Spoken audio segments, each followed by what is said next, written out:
What's up, beautiful people? It's Amanda here once again with another video. And as you know, today is Friday. It's Friday. It's Friday, Friday, Friday, which means that it's time for a little motivation. And as you know, we're continuing our career series, which is motivation in careers. And today we have another guest, and his name is Ken Shulters. He's here to tell us about his career, which is pretty interesting, and we just want to welcome you. So welcome today. How are you feeling? I'm doing very well. Thank you so much for inviting me, to your channel, your platform. I really appreciate that. Um, I'm feeling pretty good. All right. So yes, thank you for being here. And speaking about work, of course, we're talking about careers. So what is it that you do? And can you tell us a little bit about it? Okay, so I am a program manager, right? That is my regular duties, my day-to-day duties. I am responsible for three important things: cost, schedule, and production, right? I want to make sure that I'm managing my money, make sure that whatever it is I'm doing and staying on schedule, and I'm producing the item, at the end that everyone is expecting. So that's my daily duties on a regular basis now. My background is mechanical engineering, so um, so that's always a key underlying piece of that helps me in my decision making on a daily basis. All right. So with this mechanical engineering, I want to know what would you have studied to be able to get into that? Yeah. Um, in terms of schooling, I attended City College of New York. And there I took my required courses to become a mechanical engineer. So there's a lot of math involved. So there must be a love for math. There is a lot of there's some physics involved. Some Took a little bit of chemistry, which I actually didn't like chemistry as a subject. However, I've done several projects as an engineer that was very chemistry, intensive, and it made me appreciate chemistry some more. But it's certainly a science-based career, right? So there is the math, as I mentioned, the sciences, including thermodynamics, which was a challenge to learn, but it was certainly rewarding, to finally get a grasp of it. So, um, and then, to get the degree, I needed some of the basic courses and such as basic to engineering in terms of, writing, English, some, I think I took a philosophy course as well, because I kind of like that stuff. So yeah, that was Okay. my training for it. All right. So that sounds Oh, interesting. Mm-hmm. one more thing. I have to give a shout out to my high school program, which was called Gateway Program to Higher Education, and that certainly helped to introduce me more and more to the sciences, right? And that helped to solidify my decision to become a mechanical engineer. So, Oh, shout out to Erasmus Hall High School. I, there might be someone else in that that attended that high school. definitely. Um, so yeah, that was a good school. All right. All right. So yes, you guys, you heard you have to get into the sciences in order to get into this field for sure. So I want to know something. What would have motivated you to choose this career path? Oh, okay. So my motivation was probably multifaceted. So to begin with, I have to give credit to my dad. He was a mechanic, right? He always was ready to fix something on a car or, investigate a problem. And I certainly, gravitated to that as a kid. And I know my mom would tell stories of me receiving presents and automatically I'm disassembling and looking at how it works, trying to figure out how it works, always trying to solve a problem. And sometimes that drives some people crazy because I'm they might just want to vent and I'm trying to fix the problem. So I just how the way my mind works. So I think there was probably some programming in my mind as to, hey, I need to solve some problems here. And engineering is definitely one of those career paths or career fields of problem solving. How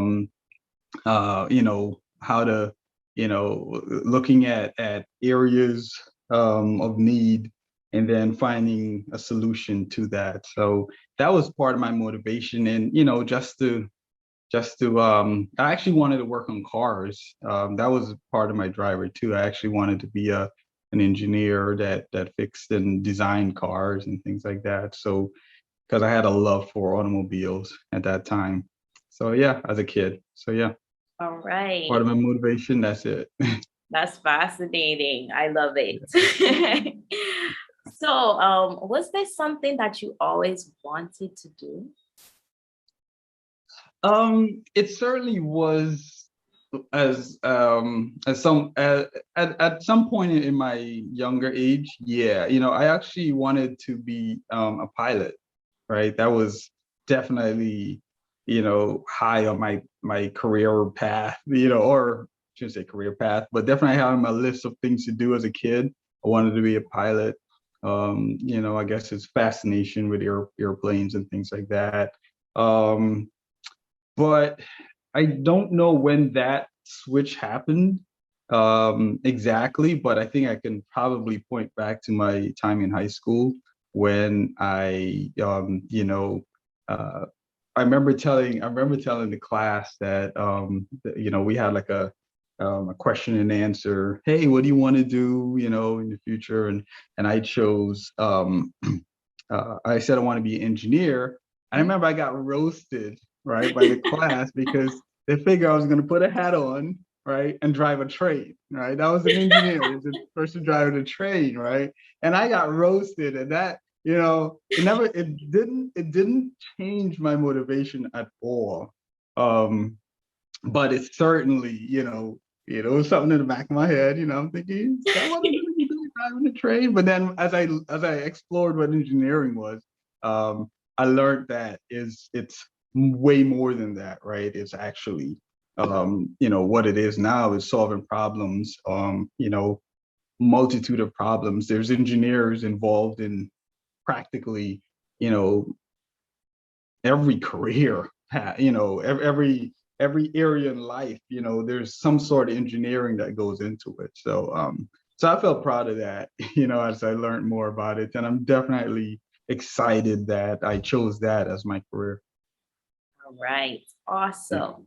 So you sound so like excited about this, like you love it. And I want to know what's the best part about being a mechanical engineer? What is the best part? What do you love about it? What I love to tinker with things and then solve it, come up with something at the end. For the first 10 years of my career, that was my focus, right? It was always, here's a problem, right? Um, then there's a gathering of information. Okay, what are the unknowns? Or, well, obviously, what do we know? What don't what or what do I know? What don't I know? And then, how am I going to put it together in order to, solve that problem and come up with that solution, right? So the fun is always, hey, here's a problem, here's how to solve it, get a final solution. And that's always been a fun time for me. So I always enjoy that. I've always uh, I love it. I love seeing, when a problem is solved. And even, when I'm faced with setbacks, right? It's just, hey, it's something else to learn, right? Because um I think in life, but certainly in engineering, um, running into issues and having failures actually taught me a lot more, right, than coming up with a solution right away. Because then the assumption is, hey, it always works this way, but obviously it doesn't. Um, so that's part of my favorite stuff, is really fixing things and finding a way to fix it, along the bumpy path of, no, that's not going to work, but yeah, finally this works. Yeah. All right. I love it.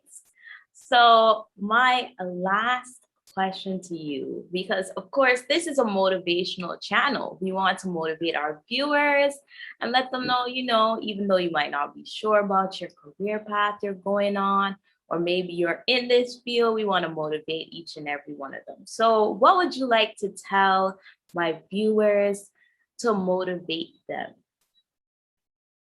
You know,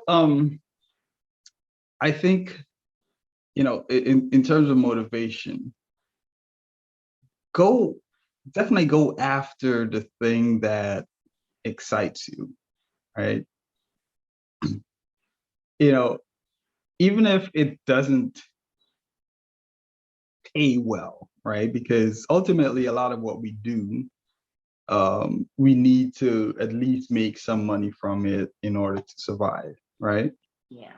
So if the thing that excites you doesn't pay well, don't abandon it, right? Because that is still an area that you're going to turn to. I think someone will turn to, or let me rephrase that. Let me speak for myself.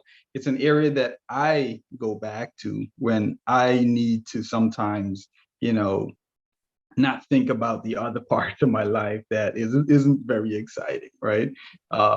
So I think it's very important that it remains as part of your decisions in life. It doesn't have to be, you know, it doesn't have to be the main your main career, regardless of what it is. But don't abandon it. I as much as I love engineering, right, I'm also an artist, right? Not a very good one. I could have been better, maybe had I made it my career choice, but I always loved drawing and I never abandoned that. It's always something that I would do. And then I actually transitioned from drawing to actually photography, right? Which I love photography, and there is obviously that link there because it's all in the arts, right? So it is something that I've done and I still do. I'm a I'm a geek. I got a bunch of gear and cameras, lights, stands, backdrops, and I'm always looking for that perfect shot, like that. So don't abandon it, but keep it there, and then you do what you need to do to make sure you're paying the bills, or make sure that it gets you to the next opportunity to do the stuff that you really enjoy. So that is my recommendation. That is the motivation that I would have, is, hey, do what you need to do to pay the bills, but keep that passion, keep that thing that excites you in your life. Don't give up on that. All right. So you guys heard it here. Don't abandon what you get excited about. So, Ken, we were so happy to have you today as our guest, and I'm so glad that you came and talked about your career. It's so exciting, and I'm sure somebody would have gotten information and maybe feels inspired to want to do mechanical engineering. So, we were happy to have you today. All right. Yes. Well, so thank you so much for inviting me once again, to participate, on your platform and on your channel. And I'm willing to come back in the future if you, have further questions or anything like that that you would like or topic that you would like to discuss. So thank you so much, Amanda. Definitely. So, guys, that's all we have for you for today. We hope that you enjoyed it. And we also hope that you enjoy your weekend and that you continue to smile and stay motivated. That's all. See ya.